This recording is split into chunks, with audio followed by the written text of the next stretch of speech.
আজকাল সোশ্যাল মিডিয়ার মাধ্যমে নিজের পরিচয় সবাই বানাতে চায়, এর জন্য চাই copyright free images and music. চলো আজকে ইমেজেস নিয়ে কথা বলবো। এর জন্য প্রথমে আমরা ক্রোম ব্রাউজারটা ওপেন করে নেব। ওপেন করে নেওয়ার পর সার্চ বারে গিয়ে ক্লিক করব আনস্প্লাস।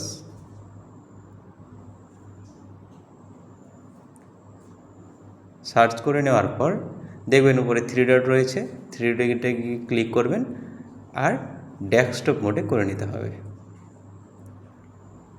ডেস্কটপ মোড করা হয়ে গেলে ফার্স্ট যে লিঙ্কটা রয়েছে সেই ফার্স্ট লিঙ্কে ক্লিক করতে হবে।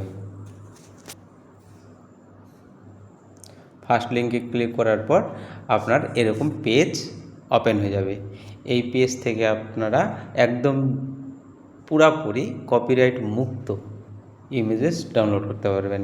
এখানে রয়েছে ফিচার্স, নানান ধরনের 3D ফটো, সব কিছু পেয়ে যান। আমি জুম করে দেখালাম। তো আমি ধরে নিন সার্চ করব ইউটিউব লোগো। আমি সার্চ বারে গেলাম, এখানে ইউটিউব লোগো, ফেসবুক লোগো, ধরেন ফেসবুক লোগো আমি সার্চ করলাম।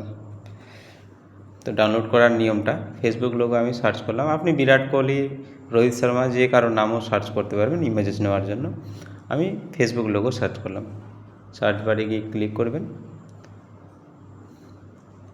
আমি একটু জুম করে রেখেছিলাম।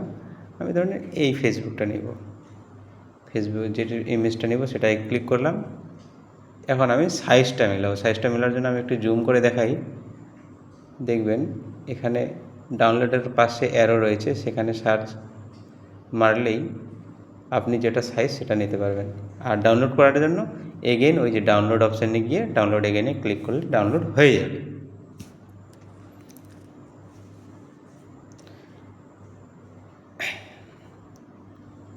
এখন আমরা অন্যান্য ওয়েবসাইট থেকে দেখব। সিম্পলি যেমন গুগলে গিয়ে আমরা ইমেজেস সার্চ করি, সেরকমভাবে সার্চ করব। আমি এখানে সার্চ করলাম, ধরে নেন ফেসবুক লোগো ইমেজেস, যেরকম আমরা গুগলে সার্চ করি। ইমেজেস লেখার পর দেখবেন এটা সিম্পলি আবার ডেস্কটপ মোডে করে নিতে হবে। আমি ডেস্কটপ মোড করে নিলাম। করে নেওয়ার পর দেখবেন ইমেজেস লেখা আছে উপরে। দেখবেন আমি একটু হালকা জুম করে নিই, দেখবেন ইমেজেস লেখা আছে, ওখানে ইমেজেসে ক্লিক করতে হবে। ক্লিক করার পর আমি একটু জুম করে নিই, দেখবেন উপরে টুল লেখা আছে, টুলে ক্লিক করবেন। সেম আপনি সাইজ পেয়ে যাবেন, যেটা আপনার সাইজ দরকার সেটা নেবেন।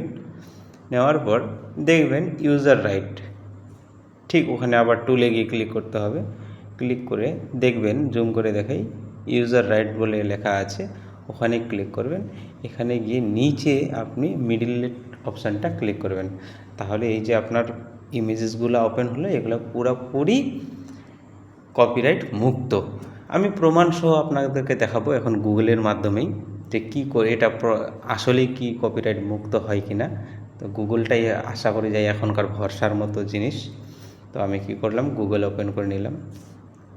গুগল ওপেন করে আমি সার্চ করলাম যে আনপ্লাস কি কপিরাইট মুক্ত ইন বেঙ্গলি। আমি সার্চ করলাম। আপনারা দেখবেন এখানে লেখা আছে যে হ্যাঁ, আনপ্লাস এর ছবিগুলি কপিরাইট মুক্ত। আশা করি